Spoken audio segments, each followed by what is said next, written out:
Baiklah, Assalamualaikum dan salam Malaysia Madani. Untuk makluman semua, Met Malaysia telah pun mengeluarkan amaran hujan berterusan peringkat waspada melibatkan bahagian Kudat dan juga Sandakan di Sabah, yang mana keadaan ini akan berkuat kuasa sehingga ke tengah malam esok. Selain itu, amaran hujan berterusan peringkat waspada juga dikeluarkan melibatkan sebahagian jajahan di Kelantan, Terengganu serta di sekitar bahagian Timur Pahang, yang mana keadaan ini akan berkuat kuasa bermula esok sehingga 7 Disember nanti. Manakala bermula 7 hingga 8 Disember pula, hujan berterusan dijangka berlaku melibatkan bahagian tengah dan juga timur Johor, termasuklah di sekitar bahagian barat dan juga selatan Sarawak. Oleh demikian, dinasihatkan kepada penduduk di kawasan yang terlibat agar sentiasa berwaspada serta mengambil langkah yang berjaga-jaga dalam menghadapi keadaan cuaca yang tidak diingini berlaku. Selain itu juga, Met Malaysia telah pun mengeluarkan amaran angin kencang dan laut bergelombang peringkat pertama, kedua dan juga ketiga melibatkan kawasan-kawasan yang berwarna berkenaan. Keadaan ini akan berkuat kuasa sehingga 8 Disember nanti.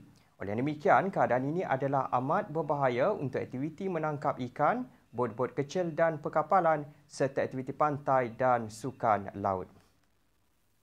Baiklah, kita beralih pula untuk melihat tinjauan cuaca semasa pada petang ini.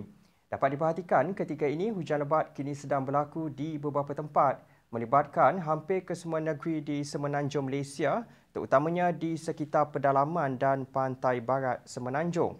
Keadaan hujan yang sedang berlaku ketika ini dijangka boleh berlanjutan sehingga ke malam nanti. Manakala hujan lebat yang sedang berlaku di sekitar perkapalan Tioman ini dijangka akan memasuki ke kawasan di sekitar Kelantan, Terengganu dan juga Pahang menjelang malam nanti. Oleh itu, dinasihatkan kepada penduduk di kawasan pantai timur semenanjung agar sentiasa berwaspada dan peka dan cakna dengan keadaan cuaca semasa. Bagi tinjauan cuaca semasa di Sabah dan Sarawak pula, dapat diperhatikan ketika ini hujan lebat kini sedang berlaku di beberapa tempat melibatkan hampir ke semua bahagian di sana, yang mana kami jangkakan keadaan hujan ini juga boleh berlanjutan sehingga ke malam nanti.